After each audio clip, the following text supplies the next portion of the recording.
Greetings and salutations, friends. My name is Ariana, or Soda, or Pop, depending on your geographical location. Today is World AIDS Day, and I wanted to take this time to honor someone special. I never met my Uncle Carlos, but I've been told he was a really special person. He smoked Benson and Hedges, had an infectious laugh, and in my aunt's words, nobody could party like he could. Above all, he really loved music.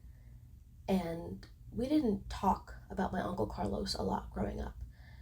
I knew that it brought my father a lot of pain to reflect on that time, and it can be kind of a complicated issue for a young child to learn about.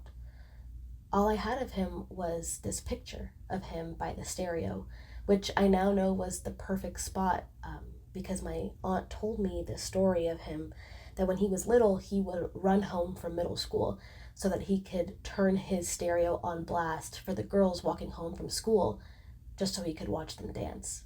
And it wasn't until my dad moved that photo to his office that I noticed that there was writing from my uncle on the back of it. My uncle had written the lyrics to a Patrice Rushen song, "Sending you forget-me-nots to help you remember your little brother." My Uncle Carlos would pass away from age-related complications in 1993. He was 29 years old. And he is just one special soul of thousands upon thousands to pass from HIV in the US in 1993 alone. The CDC said among persons aged 25 to 44, HIV infection was the leading cause of death, accounting for 19% of deaths. I just completed an undergraduate thesis, and the topic for that essay really began with my Uncle Carlos. The thesis is titled "The Plight of the Beautiful People, Sexuality and Death in Less Than Zero and the Doom Generation," and it examines overlapping themes regarding sex, sexuality, and death in the two films. The intended goal was to examine how films made during the AIDS crisis discuss and acknowledge or not acknowledge queerness, and what their ultimate messages regarding queerness are. It wasn't easy to write, but it was the best way I knew how to honor a person I never met. And it's the way I want to continue to honor my Uncle Carlos, through film, through art. My dedication page reads, "Writing with forget-me-nots, to help others remember my Uncle Carlos and the countless others who unjustly lost their lives to AIDS." My aunt said that Carlos was one to sit over coffee and talk and talk and talk. Sounds familiar. He was a Pisces. He dressed spectacularly, and there is a video of him singing out there that I have yet to see. Toward the end of his life, when he made some shifts, both emotionally and spiritually, he became a manager at a Holiday Inn.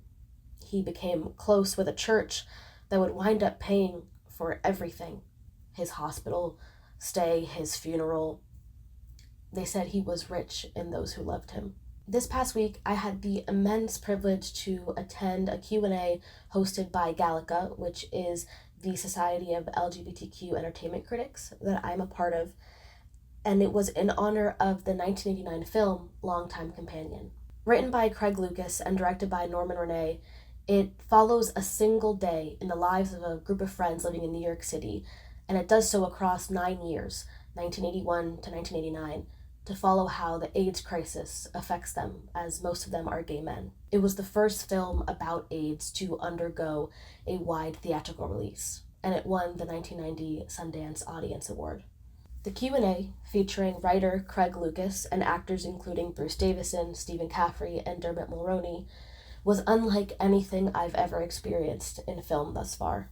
I watched the film the night before for the first time in preparation for the meeting, and of course I sobbed just thinking about my uncle and all the other people whose lives are now just stories for us to discuss. While the entire meeting was recorded and it will be posted on Gallica's YouTube channel, and I'll be sure to link that when it is up, I did want to include a clip in which Craig and Dermot answer a question that I ask. It's actually the final question of the Q&A. Nothing could have prepared me for the beauty of the words that Craig shared at the finale of that meeting, and the palpable sense of love and grief that we all felt in that call. I am deeply, deeply grateful for having had that opportunity to just hear him speak and shed light on this project from so many years ago. For context, The director, Norman Renee, found out he was positive right before the film went into production, and he did not tell very many people who were involved in the film. But Craig did know. Norman passed away in 1996. In the film, Dermot plays John, best friend to Willie. Both of them are gay men, but they are just friends. Spoilers, I will now say some spoilers, and there will be some spoilers when they talk. But John is the first person of the group to contract the illness, and he is the first person to die from it. At the beginning of the film, there's a scene where John and Willie are walking and they see a deer. And that was the inspiration for my question. Please note that there isn't a visual for the interview until they begin to answer the questions. You will also hear the voice of moderator Juan Michael Porter, and he is the senior editor at The Body and was so gracious in letting me ask 2 questions. And please excuse my soft little voice. I was very nervous and very emotional.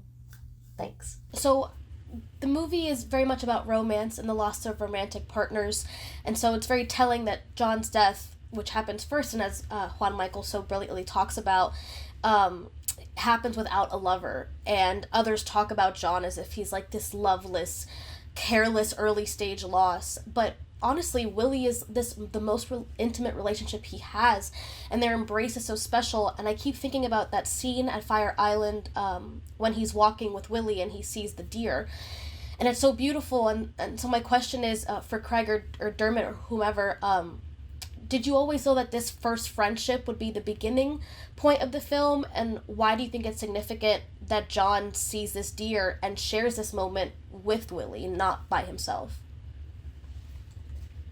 Well, I can quickly answer, but I want to know Craig's, mindscape on that. It's so interesting that you hit on that part, because that's the part that I could really relate to. For me, it would be being a straight man, but best friends are so close, intimately close with a gay man. So that friendship that wasn't a romance, I think, spoke volumes and beyond romantic relationships. So I'm so glad you reminded me of that sensation, because that's how I felt with Campbell when I was working with him, like really a loving intimacy, but it was never written as they had a thing or that. So it also touches on, I think, Juan Michael, you asked about early hope and how that character represents that, but not, I think the fact that he wasn't in a relationship, just that he would have been, or there's, or it opened the doors to that being even a greater loss, or it amplified that, the single guy that didn't get a chance. So, thanks for letting me speak on that. It reminded me how important that friendship story is, because that's what was important to me at that age. I'm so young, but I felt kind of like a badge of courage on that I had gay friends. I know that sounds the way it sounds, but that's how young I was. And we're just coming out of the throes of a different mindset that was so naturally and so casually homophobic. So I felt like since I had gay friends in 1986, that I was kind of cool. It's really, honestly, it's a weird thing to say, but I think in this context, you know precisely what I mean.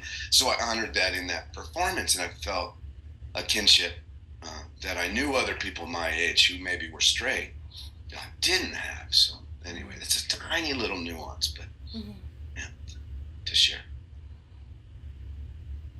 Greg, did you have something to say? By the way, Dermot, you are cool forever. No, I know, but that's one of the things that helped. So thanks you guys this whole time. Who knew if I just pitched in earlier that I'd have such incredible following in this community. Stephen and Bruce, you know what I mean.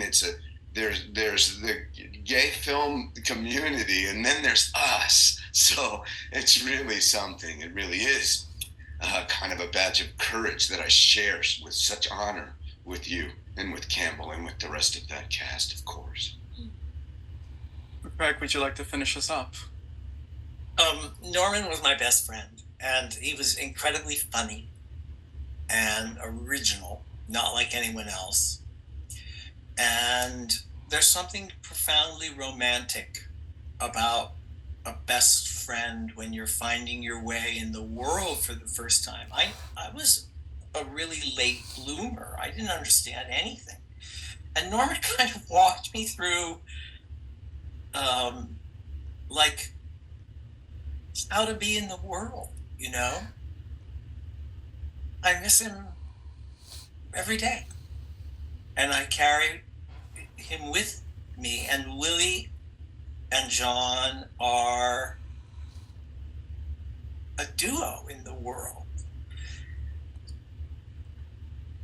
So, and that deer,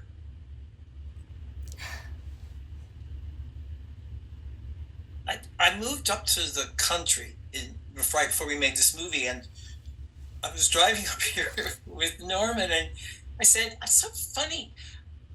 I never see any deer." And he was like, "Well, I think you should slow down because they're all along the road right now." And I hadn't seen them. There they were in the woods along the Taconic Parkway, like hundreds of them. I just hadn't seen them. It's other people, you know, like they say God speaks to us through other people or nature or whatever you want. And Norman was that person for me who just opened wonder to the world because I was so afraid. I've always been so afraid. Thank you, Craig. Thank you, everyone. In the Black Church, we often say, look what God has done, but I say to you, the cast, look what y'all have done. This World AIDS Day, I ask for remembrance. I want to hear about the lives of those who should be here to tell me themselves. I want to hear the memories that we hold of them. I want to hear the way that we mourn and celebrate them. If you're interested in hearing stories, I recommend following the AIDS Memorial and New York City AIDS Memorial on Instagram. Every day they post somebody new, somebody lost, but somebody remembered. Thank you so much.